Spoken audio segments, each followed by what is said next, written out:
मेरा नाम कविता है।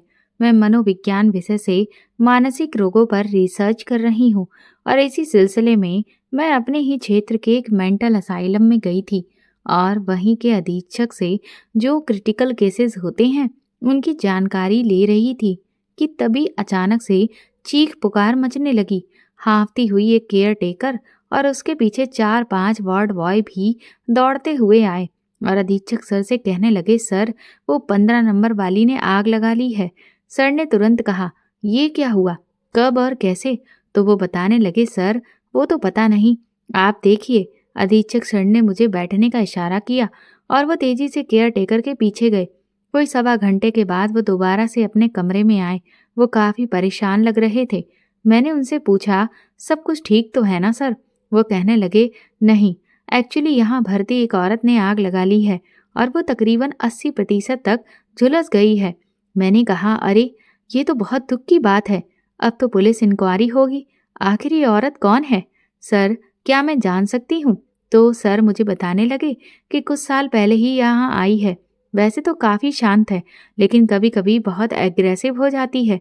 घर वालों का सपोर्ट मिलता तो दवाइयों से ठीक हो जाती, लेकिन घर वाले तो यहाँ छोड़ गए। सब कुछ बता पाना संभव नहीं। तुम्हें कुछ अलग केस के बारे में जानना था ना, तो तुम एक काम करो, एक डायरी है जो इसके घर वाले इसके सामान के साथ दे गए थे, तुम उसे पढ़ो, शायद उससे तुम्हें कुछ हेल्प मिले। लेकिन हाँ, कल तक उसे वापस कर देना। मैंने सर से कहा, जी बिल्कुल सर। सर ने चपरासी से डायरी मंगवाकर मुझे दे दी। वो डायरी लाल रंग की थी। कवर पेज पर दुर्गा माता का चित्र बना हुआ था और अंदर बहुत ही खूबसूरत अक्षरों में लिखा हुआ था, मैथिली। घर आते ही मैं डायरी खोलकर पढ़ने बैठ गई। एक भोली मासूम सी लड़की की तरह शुरुआत में उसने अपने सपने, अपने रोजमर्रा के क्रियाकलापों के बारे में लिखा था। बीच के पन्ने काफी खाली थे, फिर लगातार बहुत कम लिखा गया था। अचानक पन्ने पलटते पलटते मैं चौंक गई, या उसमें जो कुछ लिखा था शायद यही उसके आज की स्थिति में पहुंचने का कारण था। अब मैं वो पढ़ूंगी जो उसने यहाँ पर लिखा था। फोन फिर से बज रहा है। मैंने देखा कि ये उसकी ही कॉल थी। ये तकरीबन 20वीं कॉल थी। मैंने वो नंबर ब्लॉक लिस्ट में डाल दिया है। हालांकि मैं जानती हूँ कि इससे कुछ नहीं होगा, कुछ भी नहीं, लेकिन करूँ क्या? आखिर मैं किससे कहूँ? कौन समझेगा? हे भगवान, ये मेरे साथ ही क्यों है? अब बस और नहीं। कुछ ही महीनों पहले की तो बात थी। मैं बहुत खुशहाल तो नहीं थी, पर जिंदगी ठीक ठाक से अपने ढर्रे पर चल रही थी। सब कुछ तो था मेरे पास, बड़ी सी शानदार कोठी, सास ससुर नंदों से भरा पूरा परिवार, 2 प्यारे बच्चे और अपने ही क्षेत्र में बेहद सफल क्रिमिनल लॉयर, दबंग व्यक्तित्व के मालिक मेरे पति। इतने लोगों और ढेर सारे नौकर चाकरों के बाद भी कुछ ऐसा तो था जो खोया सा था। वो थी मेरी खुशी। मैं खुश नहीं थी। क्यों खुश नहीं थी? किस चीज की कमी है? अक्सर मुझसे ये लोग पूछते थे, मेरी बहनें पूछती थीं, लेकिन मैं क्या कहूँ? किससे कहूँ कि जीवन जीने के लिए सिर्फ भौतिक सुख साधनों की जरूरत नहीं होती, कुछ एहसास भी जरूरी होते हैं जो सालों पहले तक दब चुके हैं। जब 18 साल की सपने देखने वाली उम्र में मैं पहुंची तो हाथ में गृहस्थी की बागडोर थमा दी गई थी। खूबसूरत होना भी एक गुनाह है शायद। अगर बेटी गरीब की हो तो ये सच में श्राप बन जाता है। शहर के जाने माने मजिस्ट्रेट ने मुझे अपने बेटे के लिए चुना था। इस बात से मेरे माता पिता इतने खुश थे कि उन्होंने उम्र का अंतर भी नजरअंदाज कर दिया था। मेरे पति मुझसे पूरे 13 साल बड़े थे। ब्याह होकर आया तो बेहद डरी हुई थी। यहाँ जो देखा उससे यही पाया कि ये शादी तो पूरी तरह से बेमेल थी। अंतर सिर्फ उम्र और स्टेटस का ही नहीं, हर स्तर पर था। सबसे बड़ा अंतर तो हम पति पत्नी के नजरिए का था। खैर, पहले ही दिन से पति के रौब का ऐसा असर पड़ा कि मैं उनके हर आदेश पर झुकती चली गई। वो मुझे पति कम और मेरे मालिक ज्यादा लगते। मैं उनसे हर वक्त डरी सहमी रहती, कभी भी अपनी खुलकर इच्छाएं व्यक्त नहीं कर पाई। एक दिन धीरे से पढ़ने की इच्छा जाहिर की थी तो उन्होंने इस तरह से खा जाने वाली नजरों से घूरा कि मेरी आवाज तो मेरे हलक में ही अटक गई थी। कहने लगे, बड़े बूढ़ों की सेवा करो, पढ़कर कौन सा तीर मारोगी? माँ बाबूजी की सेवा के लिए लाया हूँ। ब्याह कर पढ़ाने लिखाने के लिए नहीं। उस दिन के बाद से पढ़ने की कभी कोई बात नहीं हुई। माँ की दी हुई सीख के हिसाब से ससुराल में सबको खुश रखने का भरसक प्रयास करती। सब खुश भी थे मुझसे। साल बीतते हुए माँ बनने की खुशखबरी भी मिल गई। इतनी जल्दी मैं माँ बनने को तैयार नहीं थी, पर घर में सभी को बच्चे की बहुत जल्दी थी, तो सबकी इच्छा के आगे भला मेरी क्या चलती। मेरी बेटी के जन्म के समय मैं चाहती थी कि मेरे पति मेरे पास रहें, थोड़ा वक्त मेरे साथ गुजारें। लेकिन उनकी व्यवस्थाएं बढ़ती ही जा रही थी। वो सुबह कोर्ट निकल जाते और दोपहर में ही खाना खाने आते, थोड़ा आराम करके फिर कोर्ट चले जाते। फिर वो सीधा रात को ही घर में आते, अपने फाइलों के ढेर के साथ। घर के ही एक कमरे में बने ऑफिस में वो कई बार आधी रात तक फाइलों से सर खपाते रहते। मैं उनसे बात करने को तरस जाती। मैं उन्हें बताना चाहती थी कि आज मैंने क्या क्या किया। आज मैंने बच्चे की धड़कन महसूस की, आज बच्चे ने पहली बार लात मारी। लेकिन उनके पास ये सब सुनने के लिए वक्त ही कहाँ था। बच्ची के जन्म के बाद भी उनका यही शेड्यूल बना रहा। शिकायत का भी कोई फायदा नहीं था, क्योंकि शिकायत सुनने वाला कोई था ही नहीं। हार कर मैंने अपने इस जीवन को ही अपनी किस्मत मान लिया था। मैंने अपनी बेटी में अपना मन लगाना शुरू किया, उसमें अपना बचपन खोजने लगी। समय अपनी गति से बीत रहा था। देखते ही देखते मैं एक और गोल मटोल से बेटे की भी माँ बन गई। मेरी खुशियाँ, मेरी आशाएं, अपेक्षाएं सब अपने बच्चों तक ही सीमित होकर रह गई थीं। कभी मायके जाती तो अपनी हम उम्र सहेलियों को ठिठोली करते देख मानो फिर से वही पुरानी मैथिली बन जाती। जी भरकर जीने की कोशिश करती, पर ये दिन ज्यादा देर तक एक से नहीं रह पाते।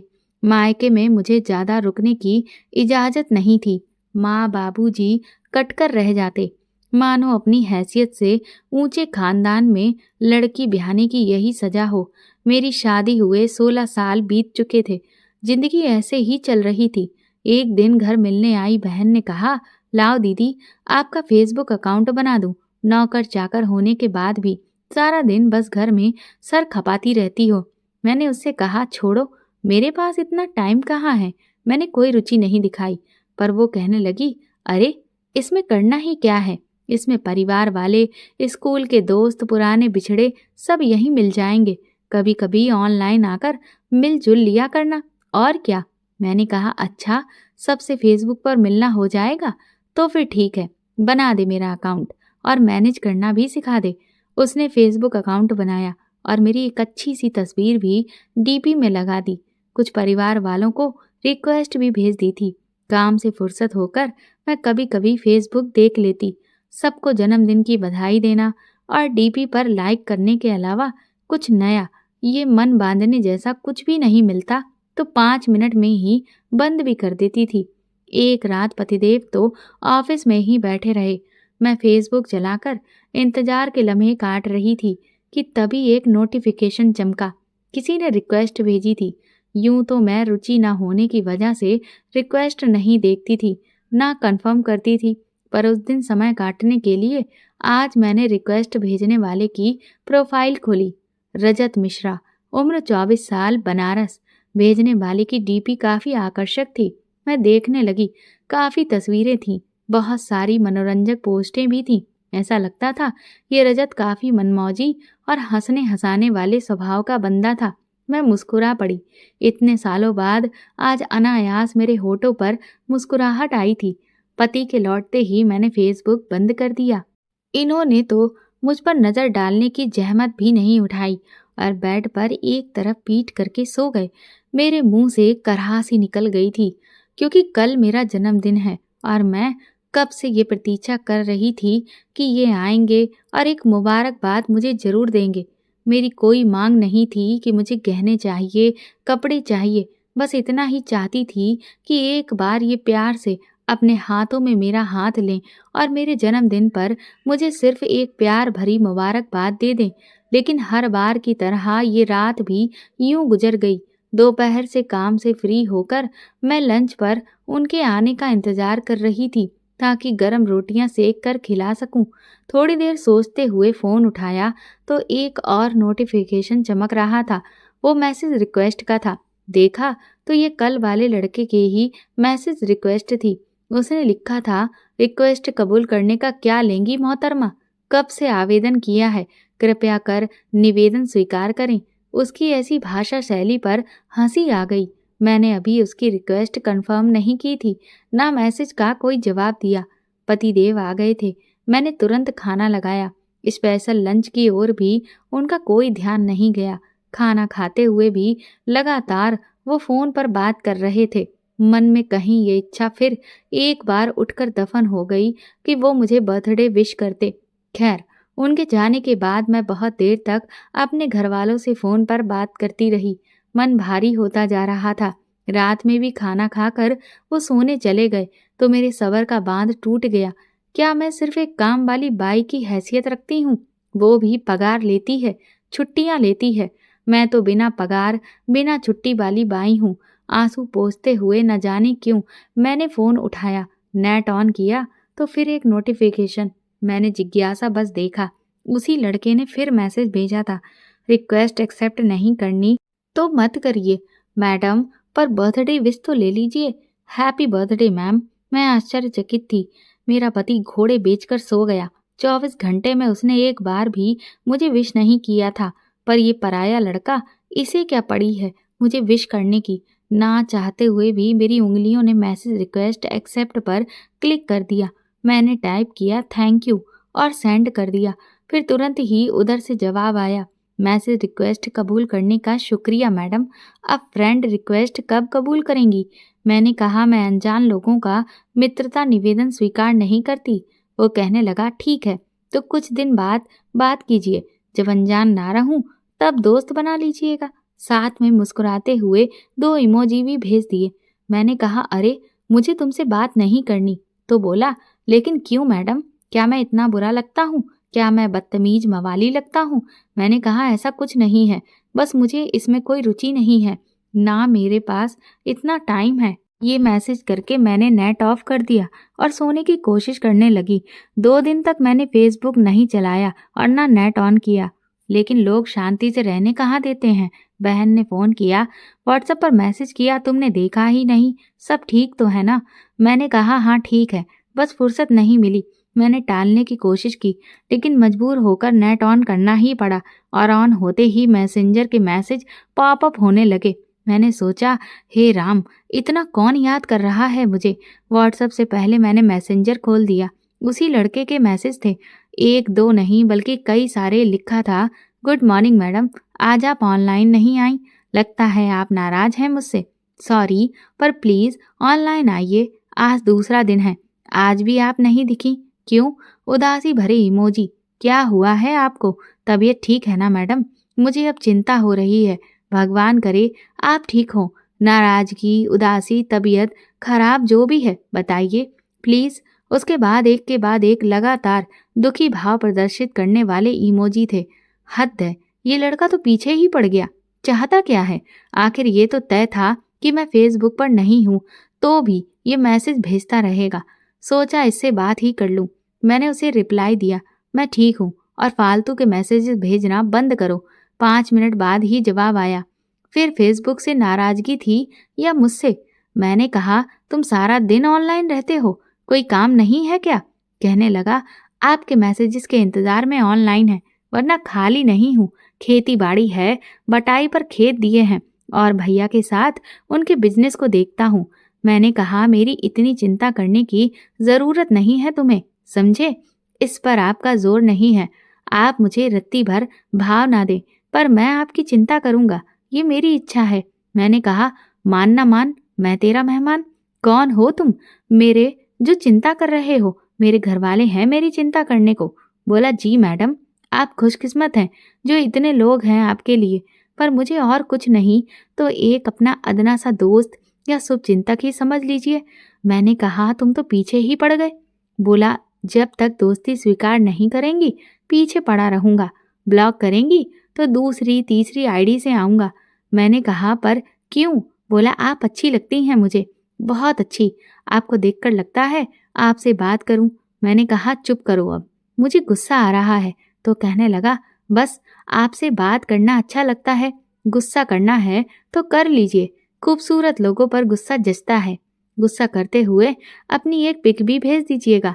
मैंने कहा, मैं और खूबसूरत? कोई और नहीं मिला बनाने को? बोला, माँ कसम, इतना सुंदर चेहरा मैंने अभी तक नहीं देखा। आंखें हटती ही नहीं। तभी तो आपको रिक्वेस्ट भेज दी। पर कहते हैं ना, खूबसूरत लोग संग दिल होते हैं। आपने अभी तक एक्सेप्ट ही नहीं की। मैंने जवाब दिया, बकवास बंद करो, मुझे और भी काम है, अब मैसेज मत करना। ये कहकर मैंने नेट ऑफ कर दिया। लेकिन मन ही मन सोचने लगी, मैं और सुंदर 16 साल पीछे चली गई। मेरी सास शुरू शुरू में कहती थी, चांद का टुकड़ा लाई हूं अपने बेटे के लिए। पर पतिदेव ने शायद ही कभी कोई ऐसा कॉम्प्लीमेंट दिया हो। उनकी नज़रों में कभी अपने लिए प्रशंसा जैसा कोई भाव नहीं देखा। वो बिस्तर पर कभी कभी मेहरबान होते तो भी एक दाता का भाव रखते, मानो इस तरह की मुझ पर एहसान कर रहे हों। एक गहरी सांस लेकर मैं अपने काम में बिजी हो गई, लेकिन उसकी बातें बार बार दिमाग में आती रहीं। थोड़ी देर सोचने के बाद बकवास कहकर मैंने अपना सर झटक दिया। पर आज नहा धोकर आईने के सामने खड़ी हुई तो ना चाहते हुए भी बस खुद को निहारने लगी। उसकी बात दिमाग में चलने लगी, आप खूबसूरत हैं। आज बरसों के बाद जी भरकर खुद को आईने में निहारा और स्वयं पर ही मुस्कुरा उठी। रात को पतिदेव खर्राटे भर रहे थे, पर मेरी आंखों में न जाने क्यों नींद नहीं थी। फेसबुक खोला तो आशा के हिसाब से कुछ मिनट बाद उसका मैसेज आया, सोई नहीं आप? मैंने मैसेज इग्नोर कर दिया। उसके 2-4 और भी मैसेज आए, पर मैंने जवाब ना देना ही ठीक समझा। सुबह उठकर मैसेंजर चेक किया तो उसका कोई नया मैसेज नहीं था।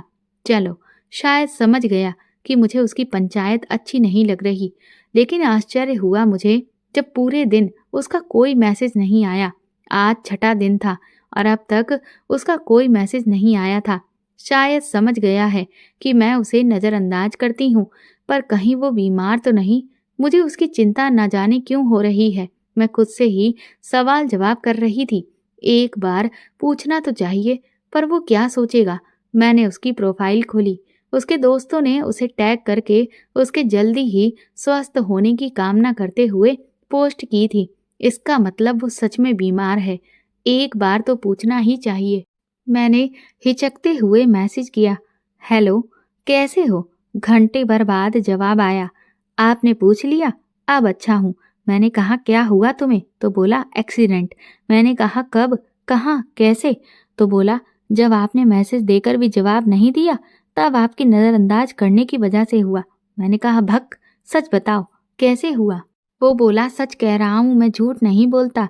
आपने मैसेज का जवाब नहीं दिया, जबकि मैं आपके लिए इतनी देर तक ऑनलाइन था। मुझे हताशा भी हुई, गुस्सा भी आया खुद पर।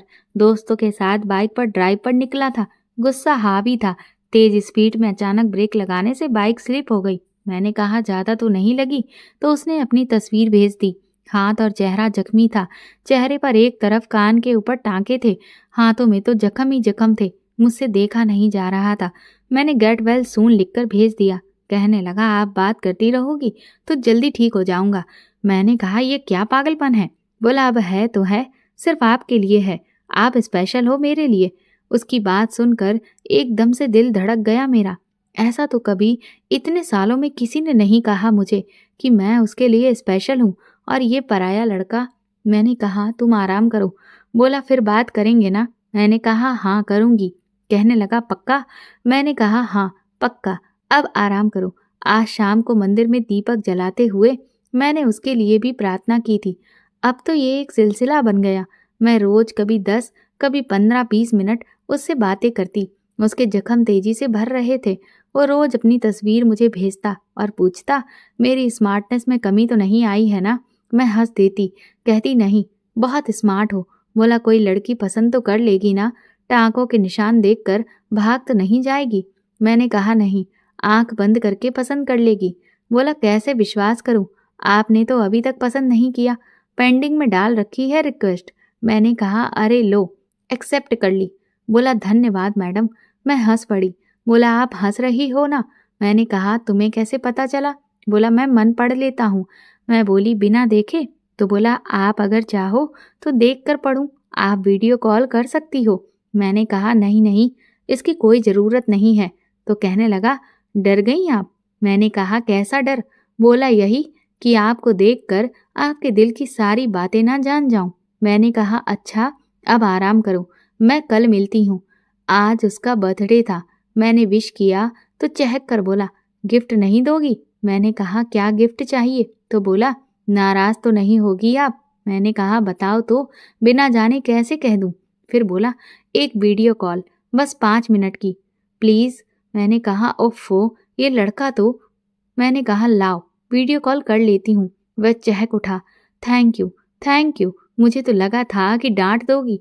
मैंने कहा, बर्थडे है इसीलिए इसे गिफ्ट समझो। बोला, हाँ हाँ समझ गया, वरना कहाँ आप कहाँ मैं। भला आप जैसी अज़्मो तरीन खूबसूरत शख्सियत मुझे क्यों वीडियो कॉल करेगी? उसने जिस तरह से मुंह बनाया, मेरी हंसी छूट गई।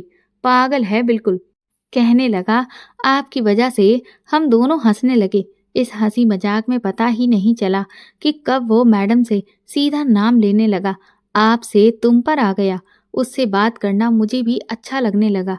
वो अपनी बातों से मुझे हंसाता रहता, मेरी परवाह करता, मेरे हर काम की तारीफें करता। जब भी किसी भी वजह से मैं मायूस होती तो अपनी बातों से एक नई ऊर्जा भर देता। मैं एक अनजानी सी खुशी महसूस करने लगी थी। दिन गुजर रहे थे। मैंने कब आईने में खुद को देर तक निहारना और बेवजह मुस्कुराना शुरू कर दिया, मुझे खुद पता नहीं था। अब तो मैं गुनगुनाने भी लगी थी। 3 महीने में वो मेरी आदत बन चुका था। हम दोनों एक दूसरे से बात करने का इंतजार करते। 2 दिन बाद मेरी वैवाहिक वर्षगांठ थी। जब रजत को ये बात पता चली तो उसने चुटकी ली, तो फिर मैडम कैसे सेलिब्रेट करने वाली हैं? सर की जेब को चूना लगाने वाली है ना? शरारत से कहने लगा, बोलो ना, क्या क्या करने वाली हो? मेरा मतलब, क्या गिफ्ट दोगी सर को? उनसे क्या मांगा है? बताओ बताओ। उसने आंखें चमकाईं। मैंने कहा, कुछ नहीं मांगा उनसे, और मैंने भी कुछ गिफ्ट नहीं लिया उनके लिए। उन्हें पसंद ही नहीं आता किसी का भी लाया हुआ कुछ। बस शानदार खाना बनाऊंगी, शाम को कहीं बाहर खाना खाएंगे फैमिली के साथ, और हो गया। बोला, बस? मैंने कहा, हाँ। वो कुछ देर शांत रहा, फिर बोला, लगता है सर काफी रिजर्व नेचर के हैं। मैंने कहा, हाँ, यही समझो। बोला, रोमांटिक नहीं है ना? मैंने कहा, ये तुम कैसे कह सकते हो? तो बोला, तभी एनिवर्सरी पर भी पूरे परिवार को साथ ले जाते हैं। अरे, कम से कम इस दिन तो दोनों को क्वालिटी टाइम बिताना चाहिए साथ में। परिवार तो वैसे भी साथ रहता ही है। कहाँ फंस गई तुम बोरिंग आदमी के साथ? मैंने कहा, 1 मिनट, ये तुम मेरे पति के लिए कह रहे हो? बहुत ज्यादा बोलने लगे हो। मैं चिढ़ गई। बोला, सॉरी, पति चाहे जैसा भी हो, भारतीय नारी उसके खिलाफ कुछ सुन नहीं सकती। काश मुझे भी ऐसी ही पत्नी मिले। मैंने कहा, हाँ, अच्छी ही मिलेगी। बोला, अच्छी नहीं, तुम्हारे जैसी। मैंने कहा, हाँ ठीक है बाबा, मेरे जैसी। बोला, तुम्हारे जैसी मिल गई ना तो सर आंखों पर बिठा कर रखूंगा उसको। एनिवर्सरी पर तो ऐसा सरप्राइज दूंगा कि बस सुबह सुबह उसे प्यार से उठाऊंगा, फिर उसकी पसंद का नाश्ता अपने हाथों से बनाकर उसे खिलाऊंगा। वो मेरे लिए लंच बनाएगी, मैं किचन में उसकी हेल्प करूंगा। हम काम के साथ साथ अपना रोमांस भी करते जाएंगे। तभी छन्न की आवाज के साथ मेरी तंद्रा भंग हुई। देखा तो हाथ से चमचा छूटकर नीचे गिरा था। पतिदेव डाइनिंग टेबल पर बैठे चिल्ला उठे, कर क्या रही हो? टाइम से नाश्ता भी नहीं दे सकती, पता नहीं कहाँ खोई है। घबराकर मैंने फटाफट नाश्ता लगाया और उनसे हंसते हुए बोली, आज जल्दी आ जाइएगा। वो बोले, किस लिए? कोई शॉपिंग वॉपिंग है तो ड्राइवर लेकर चली जाओ, मुझे मत घसीटो इस सब में। मैंने कहा, आज अपनी मैरिज एनिवर्सरी है। लेकिन उन्होंने बिना नजर उठाए धीरे से कहा, देखूंगा, कोशिश करूंगा। मैंने कहा, जी बच्चे भी कह रहे थे बाहर खाना खाने की, और अम्मा जी भी कितने दिन से बाहर नहीं निकली हैं, डिनर बाहर कर लें आज। तो मैंने घबराते हुए कहा, डर था कि कहीं मना ना कर दें। बोले, ठीक है, देखता हूँ, शाम को फोन कर दूंगा, जैसा भी प्लान होगा। मेरी तसल्ली के लिए इतना ही काफी था। मैं खुश थी। घर के कामों से फ्री होने के बाद मैंने उनके पसंदीदा रंग की साड़ी पहनी, हल्का सा श्रृंगार कर उनकी राह देखने लगी। कितने दिनों बाद साथ कहीं जाने का मौका आया है। 2-4 सेल्फी ले ली, एक फेसबुक पर अपलोड भी कर दी। तुरंत रजत का मैसेज आया, माशा अल्लाह, जान लोगी क्या? मेरी हंसी छूट गई। बोला जाओ, एंजॉय करो। मैंने कहा बस उनका ही इंतजार है। रात 8 बजे तक इनका तो पता ही नहीं था। फ़ोन किया तो पता चला कि किसी क्लाइंट के घर पर हैं। कोई बेहद इम्पोर्टेंट केस है। कहने लगे तुम बच्चों और माँ को लेकर ड्राइवर के साथ चली जाओ, मैं वहीं ज्वाइन कर लूँगा। अब बहस का कोई मतलब नहीं था। मैं चुपचाप बच्चों और माँ जी के साथ उनके सुझाए हुए रेस्टोरेंट पहुँच गई। उनका वेट करते करते फाइनली उनके बिना ही डिनर करके रात 11 बजे हम वापस आ गए। उनको फिर फ़ोन किया तो उन्होंने बताया कि उन्हें आने में लेट हो जाएगा। खाना वो खा चुके हैं, मैं चिंता ना करूं। मन तो रोने का हो रहा था, आंसू कोर भिगो रहे थे। मैं फेसबुक खोलकर बैठ गई। आज मैंने आगे बढ़कर खुद रजत को मैसेज किया। वो कहने लगा, अरे तुम इस वक्त ऑनलाइन, कैसा रहा सेलिब्रेशन? मैंने कहा क्यों, इस वक्त ऑनलाइन नहीं आ सकती? वो बोला इस वक्त तो तुम्हें और सर को एक दूसरे के साथ होना चाहिए, एक दूसरे में खोए हुए। क्यों, गलत कह रहा हूँ क्या मैं? मैंने कहा 17 साल हो चुके हैं हमारी शादी को। बोला तो क्या हुआ? कुछ एहसास कभी पुराने नहीं होते। वैसे सर कहाँ हैं? बताया नहीं। सेलिब्रेशन कैसा रहा? मेरी लंबी चुप्पी भांप कर बोला, सुनो, बुरा ना मानो तो एक वीडियो कॉल करूं 2 मिनट के लिए। मैंने कहा किस लिए? बोला तुम्हें देखने के लिए। मैंने मना किया। बोला चलो उठाओ ना कॉल प्लीज़। फिर वीडियो कॉल पर वो अपलक मुझे देखता रहा। मैंने कहा 2 मिनट हो गए। वो चौंका। अरे हाँ, पर 2 मिनट का मतलब हर समय 2 मिनट ही नहीं होता। कितनी प्यारी लग रही हो। सर तो गए आज, काम तमाम हो गया होगा। वो हंसने लगा। मैंने कहा शटाप। बोला जब देखो शटाप कर देती हो। सुनो, इतनी उदास क्यों हो? बोलो तो। उसके लगातार पूछने पर आखिर मेरे सब्र का बांध टूट गया। सब कुछ जानकर वो मुझे ढांढस बनाता रहा। कहने लगा, रो मत, देखो इतना महंगा काजल बह रहा है। मैंने कहा भाड़ में गया काजल। बोला सुनो, मुझे अच्छा नहीं लगता तुम्हारा रोना, बस करो ना। अगर अभी आंसू निकले तो मैं तुम्हारे आंसुओं को पी लूंगा। रो मत। ये सुनते ही मेरे आंसुओं पर ब्रेक लग गया। बोला बस हो गया, अब नहीं रोगी। वो मुस्कुराया। मैंने फिर से शटाप कहा। बोला फिर शटाप? ये सही है, जब देखो मैडम डांट पिला देती हैं। वो मुंह बनाते हुए बोला, तो मैं ऐसे वक्त में भी मुस्कुरा दी। बोला हाँ, बस ऐसे ही मुस्कुराया करो, इसी मुस्कान पर तो मैं फिदा हूँ। वो आंख दबाते हुए बोला। मैंने कहा तुम फ्लर्ट कर रहे हो? बोला हाँ तो क्या हुआ, तुम भी करो। मैंने कहा उम्र देखी है अपनी? बोला कुछ दिन पहले ही 25 का गबरू जवान हुआ हूँ। मैंने कहा मेरी उम्र पता है? बोला नहीं। पता बताओ। मैंने कहा 17 साल। तो मेरी शादी को हो चुके हैं। बोला तो तुमने बाल विवाह कर लिया, तो इसमें मैं क्या करूं? मैंने कहा बालिग होने पर ब्याह हुआ था मेरा। कहने लगा तो बुढ़िया हो? मैंने कहा हाँ बिल्कुल। बोला लगती तो नहीं हो, वैसे इतनी हसीन बुढ़िया भी चलेगी मुझे। ये कहकर वो हंसने लगा। मैंने कहा मैं 12 साल बड़ी हूँ तुमसे। बोला तो ये किस संविधान में लिखा है कि 12 साल के अंतर वाले फ्लर्ट नहीं कर सकते? मैं बोली ढीठ हो। बोला तुम्हारे लिए। मैंने कहा बस करो। मैं हंस रही थी।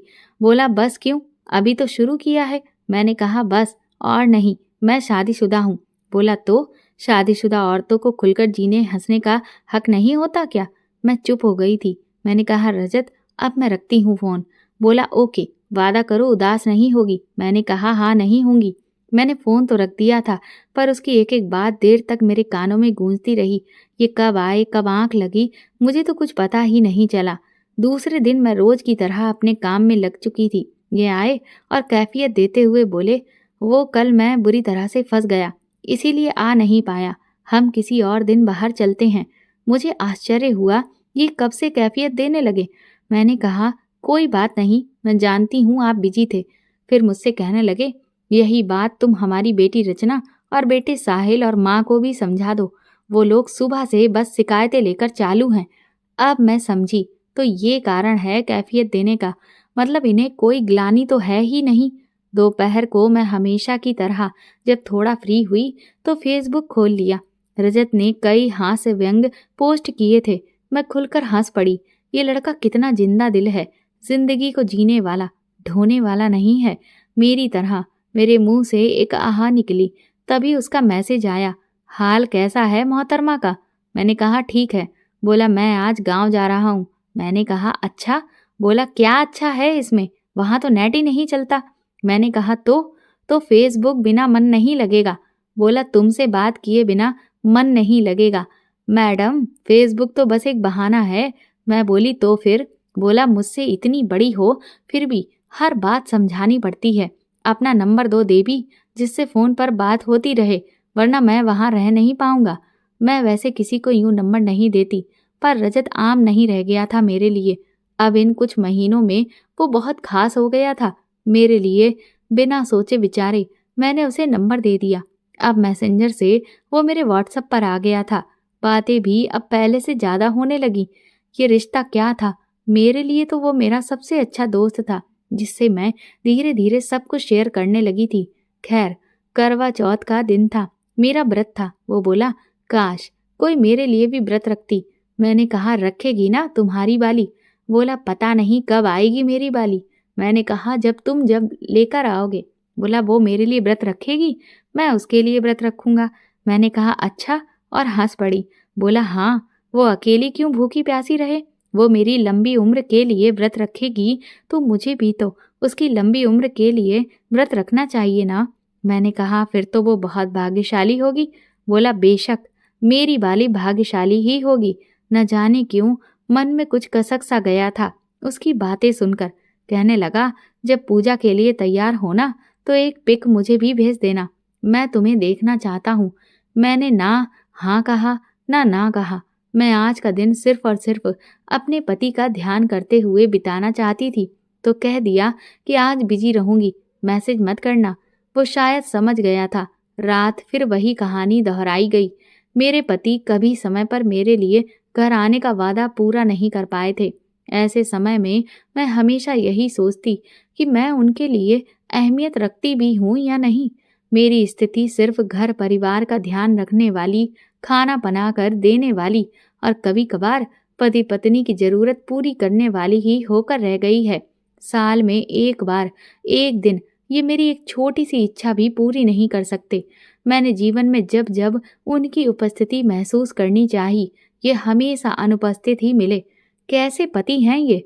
क्या यही है पति धर्म? क्या खाना, कपड़ा और छत ही है औरत की आवश्यकताएं? मैं इतना ज्यादा अनमनी हो चुकी थी कि उनके आने पर सारी रस्में पूरी जरूर की थी। खाना परोसा था, लेकिन स्वयं खाने का एक कौर भी हलक से नीचे उतारने की इच्छा नहीं हुई। इन्होंने तो खैर कभी परवाह भी नहीं की कि मैंने खाना खाया है या नहीं खाया। मैं कपड़े बदल कर जा लेटी। वो सुकून से सो रहे थे। आंसू बहाते बहाते मेरी भी आंख लग गई। दूसरे दिन जब आंख खुली तो अजीब सा महसूस हो रहा था। शरीर गर्म था। उठना चाहा तो उठना नहीं गया। मोबाइल में टाइम देखा तो 7 बज रहे थे। मैं घबरा गई। 7:30 बजे बच्चों की स्कूल बस आ जाएगी। हे भगवान, आज इतनी देर कैसे हो गई उठने में? जल्दबाजी में उठकर भागी तो आंखों के आगे अंधेरा छा गया। कदम लड़खड़ा गए और फिर जब होश आया तो मैं बिस्तर पर थी। माँ जी सिरहाने बैठी थी। ये भी परेशान टहल रहे थे। मैं तुरंत उठकर बैठी। माँ जी ने आदेश दिया लेटी रहो। मेरे मुंह से निकला बच्चे, तो माँ जी कहने लगी वो स्कूल गए हैं, टिफिन दे दिया था मैंने। माँ जी बोली कल के व्रत की कमजोरी है, इसीलिए तुम बेहोश हो गई थी। ढंग से खाती पीती ही नहीं हो क्या? ये झुंझलाते हुए कहने लगे 1000 बार समझाया है, ये व्रत उपवास करने की जरूरत नहीं है, पर तुम औरतों के चोचले तो कभी खत्म ही नहीं होते। अब भुगतो। कितनी जरूरी मीटिंग है आज मेरी क्लाइंट के साथ और मैं यहाँ फंसा हुआ हूँ। मैंने कहा आप जाइए, मैं ठीक हूँ। तो ऐंठ कर बोले डॉक्टर की दवाई टेबल पर रखी है, फल मंगवा दिए हैं, कृपा करके खा लेना, मैं शाम को मिलता हूँ। ये कहकर ये निकल गए। आज का काम मम्मी जी ने हेल्पर के साथ मिलकर निपटा लिया था, इसलिए एक तरह से काम से मैं फ्री थी, पर विचारों से नहीं। मेरा मन न जाने कितने विचारों के जाल में जकड़ा हुआ था। रह रह कर रजत की बातें याद आ जाती। मैं भी मेरी बाली की लंबी उम्र के लिए व्रत रखूंगा। सारा दिन पत्नी के साथ रोमांस करूंगा, उसे खुश रखूंगा। मेरी बाली भाग्यशाली ही होगी। बहुत प्यार दूंगा उसे। फिर इनकी बात याद आ जाती। क्यों रखती हो व्रत? औरतों के चोचले खत्म ही नहीं होते। जरूरी मीटिंग है और मैं यहाँ फंसा हूँ। ये घर और घर वालों के टंटे खत्म हो तो कुछ और सोचूं। कितना अंतर है दोनों की सोच में। व्हाट्सएप पर रजत का मैसेज आया, पिक नहीं भेजी तुमने? मैंने डीपी में करवा चौथ वाली पिक लगा दी। कहा डीपी देख लो। बोला मतलब मुझे नहीं दी जाएगी, पर खूबसूरत लग रही हो, जैसे कल ही शादी हुई हो, नजर उतरवा लेना अपनी। मैंने कोई जवाब नहीं दिया तो तुरंत उसका फोन आ गया। बोला कैसी हो? मैंने कहा ठीक हूँ। बोला झूठ, लग नहीं रही हो। ठीक, बताओ क्या हुआ है? उसे टालना मुश्किल था, मेरा मन भी भरा हुआ था, तो आंसुओं के साथ दिल का सारा गुबार भी बह निकला। मैंने कहा किसी को नहीं पड़ी मेरी कि ये देखे भी कि मैंने खाना खाया है या नहीं, मैं जिंदा भी हूं या नहीं। जब तक चक्कर खाकर गिर नहीं गई तब तक किसी को फिक्र नहीं हुई। बोला किसी को कैसे फिक्र नहीं? मैं हूं ना, मैं करता हूँ फिक्र। तुमने कल मैसेज या फोन करने को मना कर दिया था, इसलिए मजबूर था। फिर भी मैसेंजर पर देखो, मैसेज किए हैं मैंने देखा तो उसके मैसेजेस पड़े थे। चांद निकल आया है मैडम, अब तुम अपने चांद की पूजा कर रही होगी। व्रत खोल लिया ना, अब अच्छे से भोजन कर लेना। हेलो, डिनर हुआ या नहीं? ख्याल रखना अपना। Good night. मैं एक सुखद आश्चर्य से भर गई। मैंने पूछा तुम्हें क्यों पड़ी है मेरी? बोला बस यूं ही, अपना मानता हूँ इसीलिए। मैंने कहा कैसा अपना? यहाँ अपनों की नहीं पड़ी मेरी। बोला मुझे पड़ी है तुम्हारी, और हमेशा रहेगी, समझी? और हर समय सवाल ना किया करो। मैंने कहा क्यों पड़ी है, क्या लगती हूँ तुम्हारी? वो बोला चुप, बिल्कुल चुप, आराम करो अब तुम। उसका डांटना बेहद अच्छा लग रहा था। एक छोटी जिद्दी बच्ची बन जाने का मन कर रहा था। थक गई थी समझदार बन बनकर, सारी गृहस्थी का बोझ उठाते उठाते। वो अल्लड़पन जो कभी जी ना पाई आज महसूस हो रहा था। वो देर तक बातें करता रहा। बच्चों के लौटने का वक्त हुआ तो मैंने फोन रखने को कहा। अनमने भाव से उसने फोन रखा। अब बहुत हल्का, बहुत अच्छा महसूस हो रहा था। मैं चुपचाप उठकर बच्चों के खाने की तैयारी में लग गई। रात को सब सो चुके थे, पर मैं जाग रही थी। रजत व्हाट्सएप पर खैरियत पूछ रहा था। अचानक वो कह उठा, रोया ना करो, मुझसे देखा नहीं जाता। तुम्हें पता नहीं कि मैं कितना बेचैन हो जाता हूँ। मैंने कहा पर क्यों? बोला तुम समझती नहीं क्या वाकई में? मैंने कहा मतलब? बोला मतलब भी समझाना पड़ेगा। मैंने कहा हाँ, समझाओ। बोला रहने दो, जो समझना ना चाहे उसको क्या समझाना। मैंने फिर कहा बताओ ना, तुम्हें कसम है मेरी। बोला मैथिली मैं तुम्हें चाहने लगा हूँ। मैंने कहा पागल हो क्या, ये क्या मजाक है क्या कोई? उसने जैसे मेरा रिएक्शन देखा ही नहीं, वो बस अपनी ही रॉ में लिखता ही जा रहा था। बोला मेरी सुबह तुम्हारे ख्याल से शुरू होती है, रात तुम्हारे ख्यालों में गुजरती है। किसी से बात करने का मन नहीं होता, सिर्फ तुम ही तुम छाई रहती हो। I really really love you. मैंने कहा शट अप, क्या अंट संट बके जा रहे हो? मैं जा रही हूँ, गुड नाइट। ये कहकर मैंने फोन रख दिया, लेकिन पूरी रात उसकी बातों ने मुझे सोने नहीं दिया। आई लव यू, पूरी रात यही वाक्य मेरे जहन में गूंजता रहा। मैं बहुत ही असहज महसूस कर रही थी। मैंने ये कभी नहीं चाहा कि एक नई उम्र का लड़का मेरी जैसी प्रौढ़ा के प्रेम में पड़ जाए। फिर ये किसी भी नज़र से ठीक नहीं था। मुझे अपनी गलती नज़र आने लगी। मैंने ही इतनी छूट दी उसे कि वो यहाँ तक आ पहुँचा। मैंने तय किया कि अब मैं उससे बात नहीं करूँगी, इसलिए उसको फेसबुक के साथ साथ व्हाट्सएप पर भी ब्लॉक किया और उसका नंबर भी रिजेक्ट लिस्ट में डाल दिया। लेकिन तब मुझे उसकी दीवानगी, उसका पागलपन पता चला। फेसबुक पर जाते ही 6 लोगों की मैसेज रिक्वेस्ट थी, प्लीज़ रजत से बात कर लीजिए। उसकी कॉल पर कॉल आ रही थी जो ऑटो रिजेक्ट होती जा रही थी। बावजूद इसके वो कॉल करता जा रहा था। शाम को बेटी ने किसी काम से फ़ोन लिया तो चौंक कर बोली, मम्मी 80 कॉल्स किसकी हैं? आपने ब्लॉक कर रखी है। मैंने कहा पता नहीं किसकी है, कोई बार बार रॉन्ग नंबर लगा रहा है, परेशान करने के लिए शायद ऐसा कर रहा है। मैंने उसका नंबर सेव नहीं किया था, इसलिए मेरा ये झूठ चल सकता था। वो बोली तो पापा को बताओ ना कि कोई ऐसे परेशान कर रहा है। मैंने कहा नहीं, मैं खुद देख लूँगी। पापा को परेशान मत करो, वो वैसे ही बिजी रहते हैं। मैं घबरा गई थी। वो मुंह बिगाड़ती हुई चली गई, लेकिन मुझे हिला गई। उसकी कॉल फिर आने लगी। मैंने व्हाट्सएप पर अनब्लॉक करके पूछा, क्यों परेशान कर रहे हो? वो बोला कॉल उठाओ। मैंने कहा घर में सब हैं और मुझे भी बात नहीं करनी। वो पूछने लगा ब्लॉक क्यों किया? मैंने कहा फालतू बात करोगे तो ब्लॉक ही करूंगी। वो बोला मेरी बातें, मेरा प्यार फालतू है। मैंने कहा काहे का प्यार, उम्र देखी है अपनी और मेरी। वो बोला, मोहब्बत उम्र कब देखती है? मैंने कहा, वाह, ऐसी मोहब्बत होती है। बोला, तो कैसी होती है, तुम बता दो। फिर मैंने कहा, अरे तुम पागल हो क्या? बोला, हाँ, तुम्हारे लिए। मैंने कहा, मैं शादीशुदा हूँ, 2 बच्चों की माँ भी, तुमसे 12 साल बड़ी भी। बोला, तो मैं क्या करूँ? मैंने कहा, चुप करो तुम। बोला, नहीं करूँगा चुप। मैं बोली, मैं फिर से ब्लॉक कर दूंगी। बोला, मैं फिर कॉल करूँगा। मैंने कहा, देखो रजत, जो तुम चाहते हो वो नहीं हो सकता, समझे? नहीं पसंद मुझे ऐसी बातें। वो कहने लगा, तो क्या चाहता हूँ मैं? क्या मांग लिया तुमसे? सिर्फ अपनी भावनाओं का इजहार ही तो किया है। नहीं करना चाहिए था। हो गई गलती, हो गया प्यार। क्या करूं मैं? मेरी क्या गलती है? नहीं समझ आते मुझे तुम्हारे गिनाए हुए कारण। उम्र, शादी, बच्चे, समाज। बस ये समझ आता है कि एक भी दिन तुमसे बात किए बिना नहीं रह सकता। कुछ नहीं चाहता, बस रोज थोड़ी देर बात करना। और क्या, वो भी नहीं दे सकती हो? उसके सवाल पर मैं चुप थी। समझ ही नहीं आया क्या कहूँ। किसी के लिए मैं इतनी जरूरी भी हो सकती हूँ, कोई मेरे लिए इस कदर दीवाना भी हो सकता है, ये मैंने आज देखा था। आखिरकार उसने मुझे मना ही लिया रोज बात करने के लिए। सब सामान्य ही रहता। अगले ही दिन अगर वो घटना ना घटी होती तो। उस दिन दोनों हेल्पर छुट्टी पर थे और इन्हें भी 2 दिनों के लिए शहर से बाहर जाना था। मैं उनकी शर्ट प्रेस कर रही थी। रजत की बातें अब भी दिमाग में गूंज रही थी। न जाने कैसे शर्ट प्रेस से चिपक गई। वो काफी महंगी शर्ट थी। गुस्से में इनके भला बुरा कहने पर जीवन में पहली बार मैंने प्रतिवाद कर कह दिया था, जानकर तो नहीं किया ना, गलती से हो गया। मेरी बात सुनते ही इनका गुस्सा 7वें आसमान पर था और इन्होंने मुझ पर हाथ उठा दिया। सबके सामने हुए अपमान से मेरा आत्मसम्मान लहूलुहान हो उठा। आंखें छलछला आईं।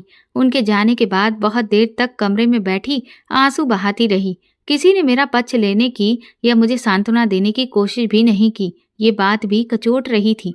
जैसे ही रजत को ये बात मालूम हुई, वो पूछने लगा, बीवी हो या नौकरानी? उससे अब कुछ भी छुपा पाना मेरे लिए असंभव सा हो गया था। वो मेरा चेहरा पढ़ लेता था। मैंने कहा, ऐसा कुछ नहीं है, वो ऐसे नहीं है, ख्याल रखते हैं मेरा। झूठ बोलने की असफल कोशिश थी मेरी। वो बोला, देख ही रहा हूं कि कितना ख्याल रखा जा रहा है। सर सबका बर्थडे याद रखते हैं, अपने माँ बाबूजी का, बहन बहनोई का, लंदन में बसी बहन तक का, लेकिन तुम्हारा जन्मदिन उन्हें याद नहीं रहता। पेरेंट्स टीचर मीटिंग में तुम आज तक अकेली जाती आई हो। क्यों? बच्चे तुम्हारे अकेले के हैं क्या? उन्हें पालो तुम, पढ़ाओ तुम, खाना तुम खिलाओ, सुलाओ तुम, हर आवश्यकता का ध्यान तुम रखो और पिता होने का गौरव उन्हें मिले। पूरे घर का ख्याल रखती हो। कभी मम्मी जी की पूजा की तैयारी, कभी बाबूजी का चाय नाश्ता, कभी नंदों की आओ भगत। एक पैर पर नाचती रहती हो। ये घर वाले तुम्हारे बारे में सोचते हैं क्या कभी? वो आदमी जिसे तुम पति कहती हो, मांग में सिंदूर भर देने से सिर्फ तुम्हारा मालिक हो गया क्या? जैसे चाहे तुम्हारे साथ बर्ताव करता है। मैंने रजत से कहा, बस करो, वो पति है मेरे। मेरा चेहरा आंसुओं से भीगा था। रजत कड़वी सच्चाई बयां कर रहा था। वो कहने लगा, दूसरों के लिए जान दे देना, फिर भी कोई खुश नहीं होगा, अपने लिए कब जियोगी? मैंने कहा, मैं कर क्या सकती हूँ? वो कहने लगा, मेरा हाथ थाम लो, मैं और कुछ नहीं कर सकता, कम से कम तुम्हारे आंसू तो पोंछ ही सकता हूँ। मैंने कहा, नहीं, ये ठीक नहीं है। वो बोला, क्यों? सुनो, क्या तुम कभी प्यार करना नहीं चाहती? मैंने कहा, प्यार? बोला, हाँ, किया है कभी? इसका एहसास नहीं किया होगा।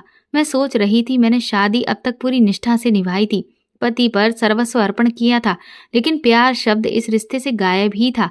हमारा रिश्ता महज स्त्री पुरुष का था। प्यार क्या होता है कभी जाना ही नहीं। रजत कहने लगा, मैथिली, हर किसी को हक है अपना प्यार पाने का। तुम अपने आप को इससे वंचित क्यों रखना चाहती हो? मैं तुम्हें तुम्हारे हिस्से का प्यार देना चाहता हूँ, इससे इनकार मत करो। सबको प्यार नहीं मिलता। ईश्वर ने शायद इसी नियति के लिए हमें मिलाया है। खंडित आत्मसम्मान वाली मैं उस चोट खाए बच्चे की तरह थी जो किसी के पुचकार भर देने से रो देता है। मेरे झुके सर को एक कंधे की जरूरत थी। रजत वो कंधा था। हालातों से घबराकर आखिर मैंने उसके कंधे का सहारा मंजूर कर लिया। उसकी बातों ने मेरे सोच विचार पर नाकेबंदी सी कर दी थी और कुछ सोच समझ पाना मेरे बस में नहीं था। एक अतृप्त आत्मा जाग उठी मेरे भीतर और उस रात मेरी आत्मा उसके प्रेम में डूबकर मानो तृप्त हो उठी। उस पूरी रात हम दोनों वीडियो कॉल पर एक दूसरे को देखते रहे, एक दूसरे के प्रेम में भीगते रहे। अगले दिन नींद पूरी न होने पर भी थकान या विषाद की छाया भी मेरे चेहरे पर नहीं थी। मैं आज सालों बाद बेहद खुश थी। उस दिन के बाद से मैंने खुश रहना सीख लिया था। जब भी मौका मिलता पूरी एहतियात बरतते हुए मैं रजत से बातें करती। मुझसे बात करके बेहद सुकून मिलता। मेरे घर में और किसी को तो परवाह ही नहीं थी। बेटा छोटा था, लेकिन बेटी को मुझ में आए परिवर्तन साफ दिख रहे थे। वो कहने लगी, आजकल आप किससे बातें करती रहती हो? कितनी बार आपका फोन बिजी आता है। मैंने कहा, वो मैं अपनी स्कूल की सहेली से बात करती हूँ। वो सवाल पर सवाल करती बोली, फिर मेरे आने पर एकदम चुप क्यों हो जाती हो? मैंने कहा, नहीं तो तुम कुछ ज्यादा ही बोलने लगी हो। मैं जानती थी बड़ी होती बेटी को इस तरह हर बार झूठ बोलकर बहलाना संभव नहीं, पर मैं रजत के प्रेम में डूब चुकी थी और अब इससे बाहर नहीं आना चाहती थी। इधर डायरी पढ़ते पढ़ते काफी रात हो चुकी थी। मैं कॉफी बना लाई। मैं मैथिली की सारी कहानी आज ही पढ़ लेना चाहती थी।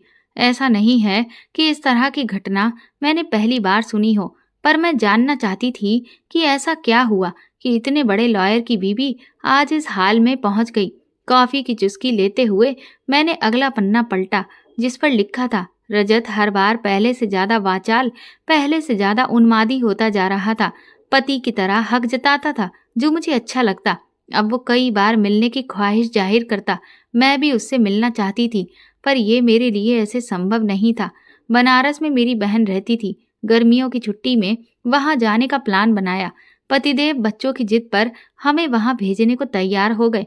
अलबत्ता वो खुद कभी हमारे साथ नहीं गए। उनका काम रिश्तेदारी पर हमेशा भारी रहा। मेरे बनारस आने की खबर पर रजत बहुत खुश था। आखिरकार मैं वहां पहुंच गई। थकान उतारने के बाद अगले दिन देवी के मंदिर घूमने का प्रोग्राम था। मैंने रजत को फोन कर दिया था। शाम 7 बजे मंदिर से बाहर निकलते वक्त उससे आंखें चार हो गईं। अब तक जिसे सिर्फ फोटो और वीडियो कॉल में देखा था, वो सामने था, लेकिन बच्चे और बहन का परिवार साथ होने की वजह से हम खुलकर एक दूसरे को देख भी नहीं सकते थे। कुछ देर मैं सबके साथ प्रांगण में घूमती रही और वो भी पीछे पीछे कुछ दूरी बनाकर आता रहा। ये हमारी पहली मुलाकात थी बंदिशों में। रात मैसेज में उसने तारीफों के पुल बांध दिए। तुम फोटो और वीडियो कॉल से ज्यादा असल में खूबसूरत हो। तुम्हें देखकर तो मैं पल के झपकाना ही भूल गया था। मैं हंस पड़ी। कहने लगा, सुनो मैथिली, कल मिलो ना, अकेले कॉफी पीते हैं साथ में। मैंने कहा, पर कैसे निकल पाऊंगी? बोला, कुछ भी बहाना करो, पर प्लीज मिलो, बहुत कुछ कहना है तुमसे, प्लीज। मैंने कहा, ठीक है, कल दोपहर 12 बजे मिलती हूँ। अगले दिन मैं बेटे की कुछ जरूरी दवाई लाने का बहाना बनाकर घर से निकली। रजत पहले से ही नियत स्थान पर प्रतीक्षा कर रहा था। हम कैफे में कैबिन में बैठे थे। कैबिन में पहली बार रजत के इतना करीब मुझे थोड़ा अजीब लग रहा था। मैंने कहा, रजत, ये केबिन क्यों? बाहर पब्लिक में बैठते हैं ना। वो शरारत से मुस्कुराते हुए बोला, क्यों, डर लग रहा है? जो बातें मुझे तुमसे कहनी है वो पब्लिक में नहीं हो सकती। वो मेरे एकदम करीब खिसक आया था। मेरे हाथ अपने हाथों में लेते हुए वो मुझ पर झुकने लगा। मैं अचकचाकर पीछे हट गई। मैंने कहा, नहीं रजत। वो बोला, क्या हुआ? बस तुम्हें खाली होठों के स्पर्श से ही तो महसूस कर रहा हूँ। मैंने कहा, नहीं प्लीज। वो बोला, लेकिन क्यों, तुम्हारा मन नहीं होता? ऑनलाइन 1000 बार जो किया, ऑफलाइन एक बार भी नहीं करना। सब बहुत अजीब लग रहा था। उसके समीप होना चाहती थी, उसके पास आना ऐसी फीलिंग दे रहा था। क्यों? अचानक मैंने उससे अपना हाथ छुड़ा लिया। मैंने कहा, रजत, ये नहीं हो पाएगा मुझसे। वो बोला, क्यों नहीं? I love you. न जाने क्या हुआ, मैं झटके से खड़ी हुई, बाहर आ गई। रजत हकबकाया, पीछे दौड़ता आया। उसके कुछ कहने से पहले मैं ऑटो रोककर उसमें बैठ चुकी थी। वो उखड़ चुका था। ऑटो रोकते हुए झल्लाते हुए बोला, क्या हुआ, क्या है ये सब? मैंने कहा, मेरे बेटे की तबीयत ठीक नहीं, समझा करो। उसकी दवा के बहाने आई थी। मुझे जाना है, काफी देर हो चुकी है, बाद में बात करती हूँ। वो कुछ नहीं बोला। मैं दवा लेकर सीधे घर आ गई, लेकिन हजारों झंझावत दिमाग में चल रहे थे। थोड़ी देर बाद ही उसका फोन आ गया। बोला, पहुंच गई? मैंने कहा, हाँ। बोला, कितने दिन के लिए हो? मैंने बताया, 3 दिन और। बोला, अच्छा सुनो, आज की मुलाकात तो अधूरी रह गई। साहिल की तबीयत का ख्याल ना होता तो तुम्हें कभी यूं जाने ना देता। अरे यार, कितना डरती हो तुम, हद है। मैं चुप थी। बोला, सुनो, आज या कल रात मिलो, घर पर ही बुला लो, तसल्ली से मिल सकेंगे। मैंने कहा, मिल तो लिए हैं। बोला, ना, ये कोई मिलना था? मुझे तसल्ली नहीं हुई। कायदे से मिलना है, अपनी हसरतें पूरी करनी है, तुम्हें प्यार करना है, मैंने कहा, कैसी हसरतें, मुझसे ऐसी कोई आशा मत रखो। कहने लगा, क्यों ना रखूं, 10 महीनों से तुम्हें समझाता आ रहा हूं, अब इतने करीब आकर तो ऐसे नहीं जाने दूंगा। न जाने क्यों मैं चिढ़ गई थी। रजत, जो तुम चाह रहे हो वो नहीं हो पाएगा, समझ गए ना, मैंने तलक स्वर में कहा। कहने लगा, ओके, कुछ भेज रहा हूं, उसको देखो और फिर मुझे फोन करके अपना फैसला बताओ। कुछ सेकंड के बाद ही व्हाट्सएप पर एक वीडियो रिसीव हुआ। मैंने जैसे ही उसे डाउनलोड किया, मेरे पैरों तले जमीन खिसक गई। ये मेरी और रजत की वीडियो चैट की रिकॉर्डिंग थी। मैं सपने में भी नहीं सोच सकती थी कि वो ये सब रिकॉर्ड कर लेगा। तभी कुछ ऑडियो नोट्स रजत की ओर से भेजे गए। ये मेरी और उसकी ऑडियो कॉल रिकॉर्डिंग थी, जिसमें मैंने उससे अपने प्यार को स्वीकार किया था। मैं सकते में आ गई थी। रजत का मैसेज आया, बोला, इतना काफी है या और भेजूं? मुझे काटो तो खून नहीं। मैंने तुरंत से फोन लगाया। कहने लगा, हाँ जानू, कहो, क्या सोचा है? मैंने कहा, शर्म नहीं आई ये सब रिकॉर्ड करते हुए? बेईमानी की तुमने मेरे साथ। बोला, तुम्हें शर्म आई मेरे साथ ये सब करते हुए? तुमने बेईमानी की पति के साथ। सुनो मैडम, तुम पहली नहीं हो जो ये सब कर बैठी हो। होता है, हो जाता है। जहाँ पति से प्यार ना मिले तो औरत बाहर प्यार खुद ही ढूंढ लेती है। तो गलत क्या है? गलत है पीक पर लाकर यूं साथ छोड़ना। मैं ऐसा होने नहीं दूंगा। सीधी तरह नहीं मानेगी तो ऐसे मनवा लूंगा। बेहतर है मेरी बात प्यार से मान लो। प्यार लो, प्यार दो, वरना हमारे इस प्यार के चर्चे तुम्हारे पति तक पहुंच जाएंगे। कहते हुए वो हंस रहा था। मैं तो जम चुकी थी। जिसे सच्चा साथी समझ रही थी वो तो आस्तीन का जहरीला नाग निकला। दिमाग सुन्न हो रहा था, आंखों से आंसू बह निकले। मैं गिड़गिड़ाने लगी, प्लीज ऐसा मत करो। कहने लगा, बस एक बार जानू, बस एक बार तुम्हें हासिल करना चाहता हूँ। कसम से फिर कभी तंग नहीं करूंगा। हम अच्छे दोस्त बनकर रहेंगे, पहले के जैसे, ट्रस्ट मी। मैंने कहा, नहीं। वो बोला, सोच लो, चंद सेकंड लगेंगे तुम्हारे पति तक ये सब पहुंचाने में। तब क्या होगा तुम्हारी इज्जत का? तब ना घर की रहोगी ना घाट की। अभी तो सब कुछ चुपचाप प्यार से निपट जाएगा, किसी को कुछ पता नहीं चलेगा। बोलो, कब आऊं? मेरा रोना सुनकर वो बोला, अच्छा चुप हो जाओ। ऐसा करते हैं, आज तुम आराम करो, कल का प्लान बनाकर तुम्हें बताता हूँ। फोन बंद मत करना, वरना मेरा दिमाग सटक जाएगा, समझी? आप जाओ, आराम करो, रात को बात करते हैं। Love you, take care. मैं चाहकर भी चीख नहीं सकती थी, दहाड़ मार कर रो नहीं सकती थी। बहन मेरे उतरे चेहरे की वजह बेटे का बीमार होना समझ रही थी। रात को उसने मैसेज किया, कल रात आऊंगा, टाइम तुम बताओगी, रूम में बच्चों को मत रखना। मैं चुपचाप आंसू बहाती हुई यही प्रार्थना कर रही थी कि ये रात कभी खत्म ना हो और सुबह आए ही ना। दिन कैसे निकल गया कुछ पता ना चला। शाम होते ही मेरी बेचैनी बढ़ने लगी थी। मैंने अपनी बहन से कहा, साहिल को बेचैनी रहती है तो मैं सोच रही थी कि मैं इसे लेकर बाहर के कमरे में सो जाऊं। वो कहने लगी, हाँ दीदी ठीक है, रचना मेरे साथ सो जाएगी। रात 10 बजे तक मैंने साहिल को दवा देकर सुला दिया था। रजत के मैसेजेस पर मैसेज आ रहे थे जो मैं जानबूझकर नहीं देख रही थी। 11 बजे तक सभी सोने जा चुके थे। मैंने रजत के मैसेज देखे। वो बार बार आने का समय पूछ रहा था। मैंने लिख दिया, आ जाओ, और 15 मिनट के बाद ही मोटरसाइकिल की हल्की सी आवाज से मेरी रूह जैसे जम गई। प्लान के अनुसार मैंने अंदर के दरवाजे की कुंडी तो लगाई थी, पर बाहर का दरवाजा सिर्फ चिपका दिया था। वो दबे कदमों से चुपचाप कमरे में दाखिल हुआ। कमरे में 0 वॉट की धीमी रोशनी में वो मुझे अपलक निहार रहा था। उसने साहिल को वहां देखा तो बोला, ये यहाँ? मैंने कहा, वो सो रहा है, तबीयत ठीक नहीं है उसकी, तो खुद से दूर कैसे रखती? घर में सबको अजीब लगता। अब ये सुबह ही उठेगा। वो मुस्कुराकर बोला, ओके मेरी जान। उसने मेरे दोनों हाथ पकड़े तो सहसा बोल पड़ा, ठंडी क्यों हो रही हो? डरो मत, सिर्फ आज, फिर कभी कुछ नहीं मांगूंगा। और फिर आगे वो जिस काम के लिए आया था वही हुआ। मेरा शरीर शिथिल पड़ गया। 3 घंटे बीत चुके थे। वो अभी बगल में ही लेटा था। वो अभी भी सुरूर में था कि अचानक अंदर के दरवाजे की कुंडी बजी और एक साया अंदर दाखिल हुआ। रजत बिजली की गति से दरवाजे से बाहर भागा। मैं हड़बड़ाकर उठ बैठी। वो रचना थी, मेरी बेटी। मेरा तो खून ही जम गया। उसने टटोल कर लाइट जलाई। वो टॉयलेट जाने के लिए आई थी। बहन के घर में अटैच टॉयलेट नहीं था, बल्कि बाहर गैलरी में था। मैंने अंदर के दरवाजे को कुंडी लगाई थी, लेकिन भूल गई थी कि वो कुंडी हाथ की जरा सी हरकत से खुल जाती है। मेरी बेटी कहने लगी, मम्मी कोई था यहाँ। मैंने कहा, यहाँ? नहीं तो मैं हकला रही थी। वो बोली, मैंने देखा, कोई बाहर निकला यहाँ से, अभी देखो दरवाजा भी खुला है। मैंने कहा वो मैं टॉयलेट से आई तो शायद बंद करना भूल गई। वो चुपचाप दरवाजे से बाहर जाकर खड़ी हो गई। रजत ने उसको कमरे में आते देखा तो बाहर गली में छिप गया था और इस फिराक में था कि वो टॉयलेट होकर वापस आए तब वो अपनी मोटरसाइकिल उठाकर चला जाए। लेकिन रचना को शक हो चुका था।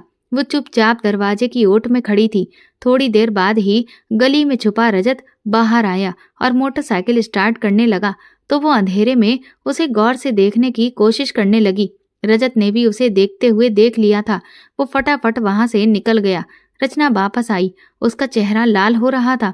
मम्मी, कोई था यहाँ? था ना?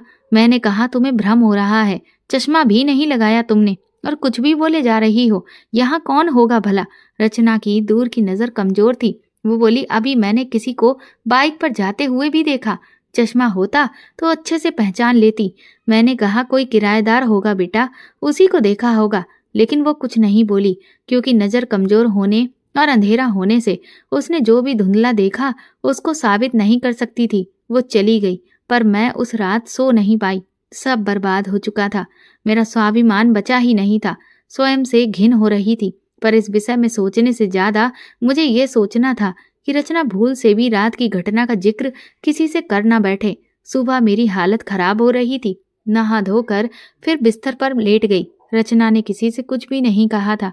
रजत के मैसेजेस आ रहे थे। मैंने फोन स्विच ऑफ कर दिया। अगले दिन मेरे जीजा जी के आने पर मैं दिन भर तक सामान्य बने रहने की कोशिश करती रही। चोर नजरों से रचना को देख लेती। मैं कोशिश कर रही थी ये जानने की कि उसके मन में क्या चल रहा है। अपनी ही बेटी से आंख मिलाने से बच रही थी मैं। रचना खामोश थी, एकदम खामोश। मन ही मन जैसे वो कोई ताना बाना बुन रही थी। बहन बहनोई के काफी रोकने के बावजूद हम लोग अगले दिन ही घर वापस आ गए।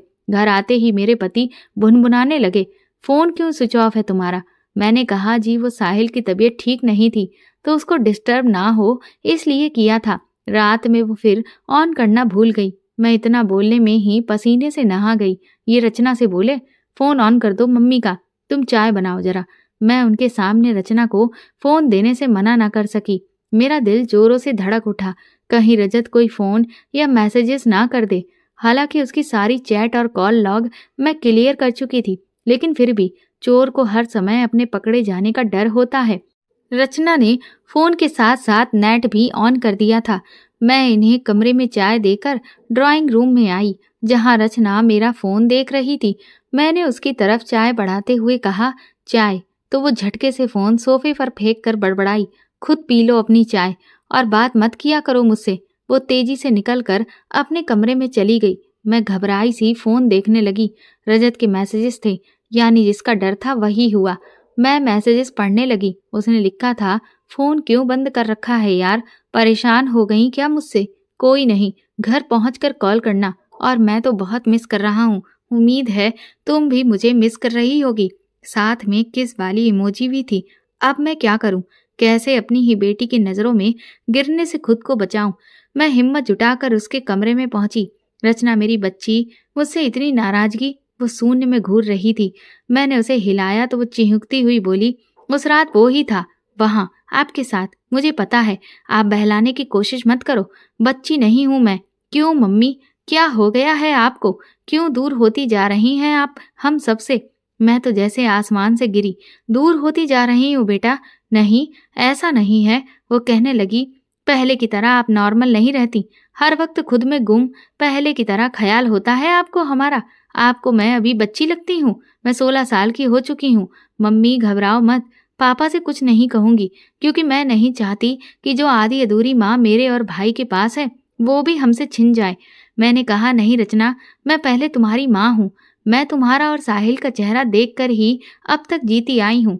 मेरे बच्चे मुझसे दूर हो गए तो मैं कैसे जीऊंगी? वो पहले की तरह शून्य में घूरती हुई बोली, आप उस लड़के से बात मत किया करो, वो मुझे बिल्कुल पसंद नहीं। आपका उससे बात करना अच्छा नहीं लगता। वो मंदिर भी आया था ना, मौसी के शहर में। मैंने कहा, कौन लड़का? वो बोली, वही आपका फेसबुक फ्रेंड। आपकी फेसबुक पर देखे हैं मैंने उसके कमेंट। आप कहती थी कि वो नंबर आपकी स्कूल फ्रेंड का है, पर वो नंबर किसी लड़के का था। एक दिन आप जब बाथरूम में थीं, उसका फ़ोन मैंने ही उठाया था। वो पहले मेरी आवाज़ पहचाना नहीं और जैसे ही पहचाना, उसने फ़ोन रख दिया। मैंने रचना से कहा, मैं आज अकाउंट हटा दूँगी, किसी से बात नहीं करूँगी। तुम इस तरह से नाराज़ मत हो मुझसे। मैं अपनी ही नज़रों में आज अपराधी थी। जो बात माँ होने के नाते मुझे अपने बच्चों को समझानी चाहिए थी, वो मेरी बच्ची मुझे समझा रही थी। मैंने फ़ेसबुक, इंस्टा सारे अकाउंट डिलीट कर दिए। ये सोशल मीडिया ही वजह है आज के दुर्दिनों का। लेकिन क्या इस स्थिति से निकल पाना इतना आसान था? रजत क्या मुझे इतनी आसानी से जाने देगा? आखिर मैं क्या करूं? मेरी रात की नींद और दिन का चैन पूरी तरह से तबाह हो चुका था। मैं हर वक्त अपराधी सा महसूस करती। अब पति कुछ कड़वा कह देते तो बुरा नहीं लगता, बल्कि हर कड़वी बात कम लगती। इतनी गिर चुकी थी मैं अपनी ही नज़रों में। रजत ने मेरा पीछा अब तक नहीं छोड़ा था, लेकिन मैंने उससे बात करना बहुत कम कर दिया था। हर बार व्यस्त होने का बहाना करने लगी। हफ्ते भर तो वो कुछ नहीं बोला, लेकिन फिर एक रात मैसेज में वो फट पड़ा, सुनो, बहुत हो गई तुम्हारी नौटंकी। मुझसे पीछा छुड़ाकर भागना चाहती हो तो ये कभी नहीं होगा, समझी? मैंने उससे कहा, तुमने तो कहा था कि तुम फिर मुझे कभी परेशान नहीं करोगे, तो फिर अब क्यों? बोला, बेबी, प्यार करता हूँ तुमसे, ऐसे कैसे छोड़ दूं? मेरा प्यार तुम्हें प्रॉब्लम लगता है? मैंने कहा, मैं पहले ही अपनी और बेटी की नज़रों में गिर चुकी हूँ, मुझे और मत गिराओ, तुम्हारे आगे हाथ जोड़ती हूँ। कहने लगा, कम ऑन यार, हाथ जोड़ना बंद करो, सच में प्यार करता हूँ तुमसे, नहीं रह पाता तुमसे बात किए बिना। और उस रात के बाद तो तुम दिल दिमाग पर ऐसी छाई हो कि कुछ नहीं सूझता। मुझे बस लगता है कि हर पल तुम्हारे साथ रहूं। मैंने कहा, प्यार? देख लिया तुम्हारा प्यार। ब्लैकमेलिंग को प्यार कहते हो? बोला, हो गया यार, तुम्हारे इनकार से दिमाग खराब हो गया था, ना नहीं सुन सकता था मैं, वो भी तुम्हारे मुंह से। तुम्हें लगता है मैं सच में तुम्हारी रिकॉर्डिंग और चैट के स्क्रीनशॉट सर को भेज देता? इतना भी बुरा नहीं हूं।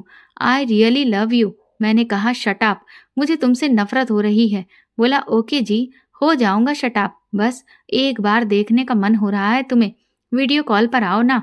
मैंने कहा, नहीं, अब ये सब नहीं, जो हुआ सो हुआ, अब कोई कॉल नहीं। कहने लगा, फिर वही हरकत, फिर इनकार, फिर तुम मेरे अंदर के जानवर को जगा रही हो। तुम चाहती हो कि मैं फिर से बदतमीजी पर उतर आऊं? मैंने कहा, मेरे पति बगल में सो रहे हैं और मैं वीडियो कॉल करूं, आखिर क्या चाहते हो तुम? बोला, पति बगल में है तो बाथरूम इस्तेमाल करो डार्लिंग, चलो बाथरूम में आओ जल्दी, मैं इंतजार कर रहा हूँ, 2 मिनट में चली आओ। मैंने कहा, मैं नहीं आऊंगी और नेट बंद कर रही हूँ क्योंकि मैं तंग आ चुकी हूँ। बोला, रुक, सुन जरा। फिर उसने मुझे नंबर भेजा। बोला, यही है ना तेरी बेटी का फोन नंबर? अभी तेरी असलियत उसे सेंड करता हूँ, फिर देखता हूँ तो उसकी नजरों में और गिरती है कि उठती है। मेरे दिमाग में तो हथौड़े बज रहे थे। उसको रचना का नंबर कब और कैसे मिला? उफ, ये कमबख्त कहीं उस तक ना पहुंच जाए। फिर कहने लगा कि तू आ रही है या तेरी वो वाली तस्वीर उसे सेंड कर दूं? मैंने डरते हुए कहा, मैं आ रही हूँ। बोला, शाबाश, जल्दी आ, मूड बना हुआ है। बाथरूम में पहुंचकर वीडियो कॉल पर वो जो जो कहता गया मैं करती गई। उस वक्त अगर मुमकिन हो पाता तो शायद मैं रजत का खून भी कर देती। मैं फिर अपनी मजबूरी पर रो पड़ी। अब तो वो आए दिन की बात हो गई थी। उसका पागलपन बढ़ता जा रहा था। एक दिन अगर उससे बात ना कर पाऊं तो वो गुस्से में पागल हो जाता, धमकाने लगता। मैं चारों तरफ से घिरी हुई थी। हर समय पति के सामने भेद खुलने का डर, बेटी की नजरों से बचने का प्रयास, रजत का पागलपन और खुद की बढ़ती आत्मग्लानि। कभी ख्याल आता कि खुद को इस जिंदगी से आजाद कर दूं और इस सब से निजात ले लूं। शायद ये मेरे इस नरकीय जीवन से मुक्ति का सबसे आसान रास्ता होता। लेकिन अपने बच्चों का ख्याल आ जाता। रचना फिर भी समझदार हो चली थी, लेकिन साहिल अभी सिर्फ 6 साल का था, मुझ पर पूरी तरह से निर्भर। और फिर मैं खुद को आजाद कर लूंगी तो मेरे परिवार पर हमेशा के लिए प्रश्न चिन्ह लग जाएगा। 100 सवाल खड़े होंगे। मेरे बच्चों का जीवन तो तबाह हो जाएगा। रचना किस किस की सवालिया नजरों का सामना कर सकेगी? उफ, मेरी बच्ची, क्यों ना मैं रजत को ही खत्म कर दूं? ना रहेगा बांस, ना बजेगी बांसुरी। लेकिन मैंने तो जीवन में कभी एक चींटी तक नहीं मारी थी। इंसान को मारना तो मेरे जैसे की बस की बात नहीं थी। क्यों ना मैं किसी और को इसकी सुपारी दे दूं? पर एक अपराध को छुपाने के लिए ये दूसरा अपराध होगा, और फिर भी भेद खुल गया तो? मुझे अक्सर सपना आता कि रजत एक्सीडेंट में मर गया और अब मैं उसके चुंगल से आजाद हूँ। मैं बहुत खुश होती, लेकिन आँख खुलते ही फिर अवसाद से घिर जाती। किसी तरह दिन निकल रहे थे। आज रचना के स्कूल में फेयरवेल पार्टी थी। उसका 11वीं का बैच पार्टी ऑर्गेनाइजर था और उसके बैच का ड्रेस कोड वेस्टर्न आउटफिट था। मैंने अपना एक इवनिंग गाउन उसे दिया जो मैंने खरीदा था, बड़े ही मन से, पर कभी पहन ही नहीं पाई थी। वो कहने लगी, मम्मी इसकी बाहें हटा दो, स्लीवलेस कर दो, वरना ये बहन जी टाइप लुक देगा। मैंने उसके कहे अनुसार ऑल्टर कर दिया। उसने गाउन पहनकर दिखाया। डार्क महरून रंग में मेरी लाडली एकदम परी नजर आ रही थी। बच्चियां कितनी जल्दी बड़ी हो जाती हैं। मैंने गहरी सांस ली, मन ही मन 100 बार उसकी नजर उतारी। रचना शाम 5 बजे तक लौटने को कह गई थी। मैं छत पर खड़ी उसका इंतजार कर रही थी कि रजत का फोन आ गया। उसका फोन देखते ही मुझे झुरझुरी छूटने लगी थी। बोला, कैसी हो जान? मैंने कहा, ठीक हूँ। बोला, ये बताओ दोबारा कब मिल रही हो? मैंने कहा, मैं नहीं मिल रही। बोला, फिर बकवास की, कैसे नहीं मिलेगी? मैंने कहा, रजत तुम अच्छी तरह जानते हो मुझे कभी भी यूं आने जाने की इजाजत नहीं है, मायके भी नहीं जा पाती हूँ। बोला, बहन के घर तो जाती हो, वहीं आ जाओ एक बार। फिर मैंने कहा कि गर्मी की छुट्टियों में जाती हूँ, वो भी 4-5 दिन के लिए, और अभी जनवरी चल रहा है, और वैसे भी रचना शक करती है मुझ पर और तुम पर भी। मुझे बहुत झुंझलाहट हो रही थी। बोला, अरे हाँ, रचना वो भी तुम्हारी तरह ही निकल गई है, एकदम खूबसूरत। आज ही डीपी देखी उसकी, मस्त दिखती है। मैंने कहा कि क्या मतलब, तुमने कब डीपी देख ली उसकी? मुझे उससे नफरत से ज्यादा हैरानी हो रही थी, क्योंकि मैंने पहले ही मौका पाते ही अपने सभी घर वालों के फोन में रजत का नंबर ब्लॉक लिस्ट में डाल दिया था, जिससे वो चाह कर भी किसी से कांटेक्ट ना कर सके। वो कहने लगा, तुम मेरा नंबर ब्लॉक करके क्या सोचती हो? मेरे पास एक ही नंबर है। वो बड़ी बेशर्मी से ठहाका लगाकर हंसने लगा। कहने लगा, रचना ने अभी थोड़ी देर पहले मरून ड्रेस में डीपी लगाई है, बड़ी कातिल लग रही है। साल भर पहले नाक बहाने वाली लड़की इतनी खूबसूरत। मैं चीख पड़ी थी, चुप हो जा, बिल्कुल चुप, उसका नाम भी मत लेना। शर्म नहीं आई तुम्हें? वो बेटी है मेरी, उसका अगर नाम भी लिया तो? कहने लगा, तो क्या कर लोगी? वो फिर से हंसा। मैंने कहा, कुछ तो शर्म कर लो, वो मेरी बेटी है।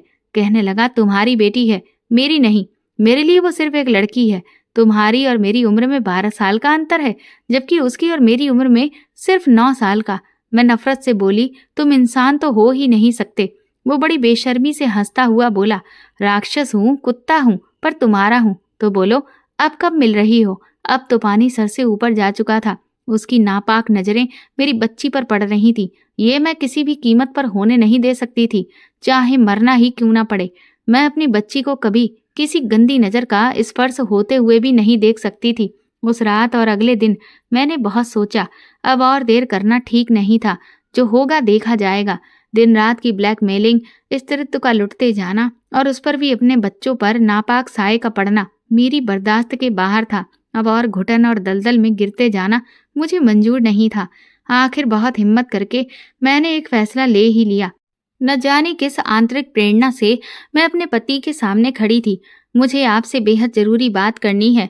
उन्होंने मुझे घूरा तो मेरी टांगें कांप गईं, लेकिन सारी शक्ति बटोर कर मैं कह गई, मुझसे गलती हुई है, मैं अपराधी हूँ। कहते हुए मैंने एक कागज उनकी ओर बढ़ा दिया और अपने कमरे में आकर अपने दंड की प्रतीक्षा करने लगी। मैंने सब कुछ उन्हें दिए कागज पर लिख डाला था, सब कुछ। कमरे का दरवाजा खुला। मैं सर झुकाए जमीन पर बैठी थी, आंसुओं से तरबतर। ये भी आकर मेरे पास जमीन पर ही बैठ गए। कहने लगे, पहले क्यों नहीं बताया सब कुछ?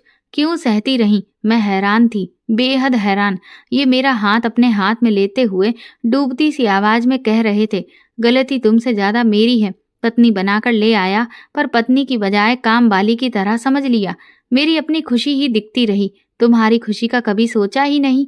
लेकिन मैथिली, मैं तुमसे प्यार नहीं करता, ये सच नहीं है। सच ये है कि बहुत प्यार करता हूँ तुमसे। बस मेरा ये पुरुष वाला अभिमान, मेरा मेल ईगो इसे स्वीकारने से रोकता रहा। गलती इंसान से ही होती है, मुझसे भी हुई, तुमसे भी हो गई, लेकिन अब और गलतियां हम नहीं करेंगे। मेरी पत्नी, बच्चों की ओर कोई टेढ़ी नजर भी डालेगा तो अंजाम उसका बहुत बुरा होगा। डरो नहीं, मैं हूं तुम्हारे साथ। मैं हैरानी की सीमा से परे थी। ये मैं क्या सुन रही थी? जीवन भर यही सुनने को तो तरसती रही थी मैं हूं तुम्हारे साथ। मैंने कहा, मुझे माफ कर देंगे ना? मैंने बहुत बड़ा अपराध किया है, जिसकी मुझे माफ़ी नहीं मिलनी चाहिए, लेकिन मैं फिर भी मांग रही हूँ। पत्नी बनने के लायक नहीं, मैं आपकी दासी बनकर रह लूंगी। वो कहने लगे, पागल हो, अब तक दासी की तरह ही तो रह रही थी, अब रानी बनकर रहोगी मेरे दिल में। इन्होंने मुझे गले से लगा लिया था। तभी धड़ाम की तेज आवाज के साथ मेरी तंद्रा भंग हुई। मैंने चौंक कर देखा तो ये तो दरवाजे पर खड़े थे। देखकर लग रहा था कि इन्होंने काफी ज्यादा पी रखी है, तो इसका मतलब मैं तो सपना देख रही थी। मेरी हिम्मत फिर से जवाब दे गई। आगे के पन्ने जब मैंने पलटे तो वो सब खाली थे। सारी डायरी पलट ली, आगे कुछ नहीं था। क्यों नहीं था? क्या हुआ मैथिली के साथ? मैंने एक गहरी सांस ली।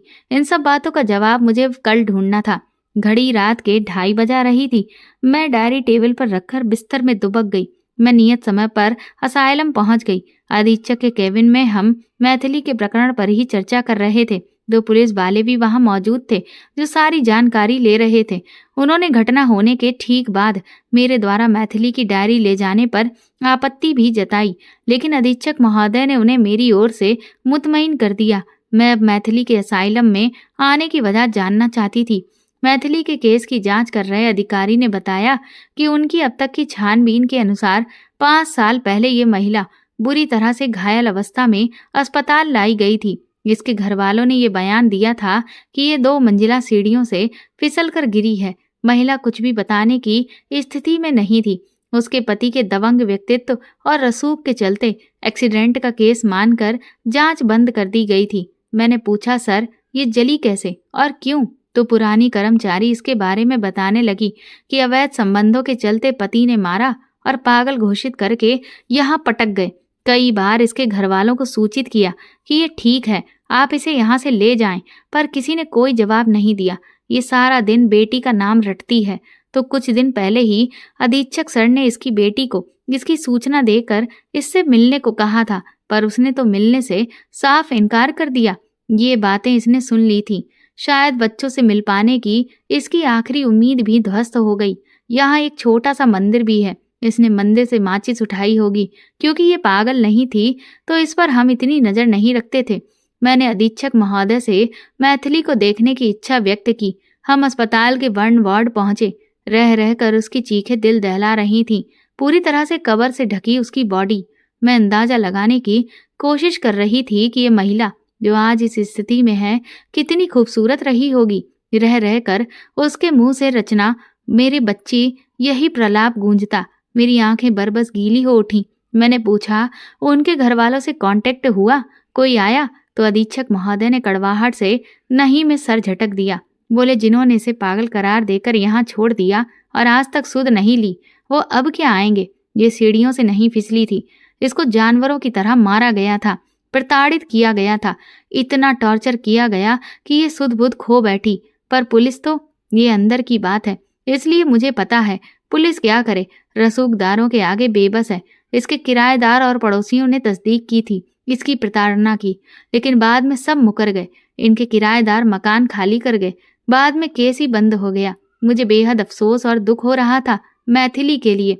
जब उसने सुध-बुध खो दी तो कभी कभी वकील साहब से मिलने घर आने वाले किसी भी युवक को देखकर ये अग्रेसिव हो जाती, उसे मारने दौड़ती। लोग दबी जुबान में पागल कहने लगे तो घर वाले बहाना बनाकर यहाँ छोड़ गए। शायद इसे हर लड़के में रजत नजर आता होगा। अधीक्षक महोदय ये कहते हुए काफी अनमने से हो गए थे कि हाँ, पर प्यार और देखभाल, अपनों का सहारा, उनका सामीप्य ही इसका इलाज था। ये पागल नहीं थी, बस परिस्थितियों बस मानसिक विचलन की अवस्था थी। पर घर वालों के लिए ये बोझ बन चुकी थी और बदनामी की वजह भी। उनकी बात सुन मैं जैसे स्वयं से ही बुदबुदा पड़ी। प्यार और अपनों का सहारा, ये दोनों ही इसके जीवन से शुरू से ही नदारद थे। प्यार की भूखी ये औरत हर कदम छली ही तो गई। पहले पिता ने छला, परियों से सुंदर नाजुक लड़की की कच्ची उम्र में इतने बड़े आदमी से शादी करके जहां उसके सपने कुचल दिए गए। फिर छली गई पति द्वारा, जिसने इसे सिर्फ अपनी इच्छा पूर्ति का साधन समझा। फिर छली गई उस नीच रजत द्वारा, जिसने इसके भोलेपन का खूब फायदा उठाया। फिर छली गई समाज द्वारा, जिसकी रूढ़ियों और नजरियों के चलते एक अच्छी खासी स्त्री को पागल करार दे दिया गया और किसी ने ऐतराज नहीं किया। मैंने कहा, सर मैं इसके घर वालों से मिलना चाहती हूँ। कोई कांटेक्ट नंबर वगैरह? तो अधीक्षक महोदय ने बताया, बेटी अब विदेश में है, लॉ की पढ़ाई कर रही है। बेटे को भी वहीं पर भेज दिया गया है। वकील साहब ने घटना के कुछ महीनों बाद ही दूसरी शादी कर ली थी, पर वो अब शहर छोड़ गए हैं। मैंने कहा, सर, मैं मैथिली के लिए अगर कुछ भी कर पाई तो खुद को खुशनसीब समझूंगी। मैंने 2 दिनों की जी तोड़ कोशिश के बाद वकील साहब और रचना का नंबर हासिल कर लिया, लेकिन अफसोस, जब मैंने रचना को उसकी माँ के साथ हुई घटना के बारे में सूचित किया तो उसने अपनी माँ के लिए जो कहा वो सुनकर मुझे धक्का लगा। बोली, एक गिरी हुई औरत को आप मेरी माँ मत कहिए। मेरी माँ तभी मर गई थी जब उसने मेरे पापा को चीट किया था। हम भाई बहन के साथ उसने जो किया उसकी यही सजा है। सॉरी, पर आप दोबारा फोन मत कीजिएगा, कहकर उसने फोन काट दिया। मैं निराश हो गई, पर फिर भी वकील साहब से उनकी एक क्लाइंट बनकर अपॉइंटमेंट लेकर मिलने पहुंच गई। वकील साहब के चेहरे से रौब और अभिमान टपक रहा था। जैसे ही मैंने मैथिली की चर्चा की, उनके तेवर बदल गए। उन्होंने नौकर को आवाज दी, बाबू सिंह, मैडम को बाहर जाने का रास्ता दिखा दो। अपमान से मैं उठकर खड़ी हो गई। मैं चली जाऊंगी सर, आप एक बार अगर उससे मिल लेते, बहुत बुरी स्थिति में है वो। मैंने जैसे तैसे आखिरी कोशिश की। वो घूरते हुए बोले, आपको इलाज की जरूरत है मैडम, बेहतर है आप फौरन यहाँ से निकल जाएं। मैं वहां से निकल आई। मुझे ऐसे ही व्यवहार की आशंका थी, पर क्या पत्नी के अंतिम समय में भी एक पति सब कुछ भूल कर उसके पास आ खड़ा नहीं हो सकता? स्वार्थी कहीं के। अब मेरा अगला प्रयास उसे ढूंढना था जो इस पूरे फसाद की जड़ था। वक्त कम था, क्योंकि मैथिली के बचने की आशा बिल्कुल नहीं थी। मैं रजत के ठिकाने पर पहुंची तो पता चला वो तो सालों से गांव में ही है। शहर आए तो बरसों हो गए। 2 घंटा का रास्ता तय कर मैं किसी तरह रजत के पैतृक आवास पर पहुंची। वहां उसके बूढ़े माता पिता और भाई भाभी से मिली। सारा प्रकरण जानकर वो दुखी स्वर में बोले, उसकी इन्हीं हरकतों की वजह से हमने कई साल पहले ही उसे अपने घर, संपत्ति सबसे बेदखल कर दिया है। उसकी अय्याशियों की वजह से ही उसके यहाँ आने पर भी रोक लगा दी। वो तब का निकला, अब पता नहीं कहाँ है, क्या कर रहा है। हमारा उसे कोई संपर्क नहीं, ना उसकी करतूत से कोई लेना देना है। ईश्वर उस औरत को जिंदगी बख्शे। मेरे बेटे की वजह से किसी का घर खराब हुआ। मुझे शर्मिंदगी है कि वो मेरा बेटा है। सब तरफ से हार कर मैं वापस आ गई। अधीक्षक महोदय ने बताया, आज 5वां दिन है जैसे मैथिली के प्राण कहीं अटके हैं। असहनीय तकलीफ में भी उसके मुंह से चित्कारों के साथ बस उसके बच्चों का नाम ही निकल रहा है। मैं एक बार फिर अस्पताल पहुंच गई। मैथिली से मिलने की अनुमति लेकर वार्ड में पहुंची। पुलिस कर्मचारी भी बाहर ही खड़े थे, जो मुझे देखकर पीछे पीछे आकर खड़े हो गए। मैथिली, मैंने हल्के से पुकारा। एक अथाह कष्ट में डूबा स्वर कंठ से बाहर आया। रचना, मैंने कहा, हाँ हाँ माँ, मैं रचना। न जाने अवचेतन की किस प्रेरणा के भसीभूत मैंने इतना बड़ा झूठ बोला था। चेहरा पट्टियों से ढका होने की वजह से और दर्द के अतिरेक से उसने मुझे पहचाना ही नहीं। रचना, मेरी गुड़िया, माफ कर दे। मैंने कहा, माँ, तुम माफी न मांगो। एक गलती की तुमने बहुत सजा भुगत ली। तुम बिल्कुल पवित्र हो, गंगा जैसी। मेरी बच्ची, मैं तेरी अच्छी माँ नहीं बन पाई, सबको दुख दिया। तू प्रार्थना कर, अब मुझे मुक्ति मिले। आधे अधूरे शब्द बहुत कष्ट के साथ उसके हलक से निकलते प्रतीत हो रहे थे। मैंने कहा, माँ, तुम ठीक हो जाओ, हम साथ में रहेंगे, जाने की बात मत करो, ठीक हो जाओ। और कुछ क्षणों में ही उसकी चित्कार शांत हो चुकी थी। उसकी आंखें स्थिर थीं। वो स्वार्थी दुनिया से दूर जा चुकी थी। कानूनन ये केस खत्म हो चुका था। सबके होते हुए भी आज वो लावारिस थी। सिर्फ एक खता उसके जीवन का सबसे बड़ा गुनाह बन गई, जिसकी कीमत उसने इतने साल पागल खाने में काटकर और अंत में जान देकर चुकाई है। क्या गुनाहगार सिर्फ वही थी? शादीशुदा होते हुए भी गैर मर्द का सहारा ढूंढना उसकी गलती अवश्य थी, पर यह गलती करने पर मजबूर जिसने किया, क्या वो गुनाहगार नहीं था? अपने से 13 वर्ष छोटी लड़की से विवाह कर उसकी छोटी छोटी आशाओं को भी पूरा ना करने वाला, उसके सपनों को कुचलने वाला गुनाहगार नहीं था? उसे अपने जाल में फंसाकर पथभ्रष्ट करने वाला गुनाहगार नहीं था? उसके साथ अन्याय होते देखकर भी जो परिवार वाले चुप्पी साधे रहे, वो गुनाहगार नहीं थे? उसके बच्चे, जिनके लिए उसने सब कुछ न्योछावर कर दिया, उसकी उपेक्षा करने वाले, क्या वो जिम्मेदार नहीं थे? ये सब तुम्हारे गुनहगार हैं मैथिली। तुम्हारे गुनाह में इस सब का गुनाह भी शामिल है। तुम तो अपने साथ साथ उनके हिस्से की सजा भी काट गई। ईश्वर तुम्हें अपने चरणों में स्थान दे। दोबारा कभी यहाँ स्त्री बनकर जन्म ना लेना। तो दोस्तों, आपको ये कहानी कैसी लगी हमें कमेंट करके ज़रूर बताएं और प्लीज़ इस कहानी को ज़्यादा से ज़्यादा शेयर और लाइक करके मेरे चैनल को सपोर्ट करें।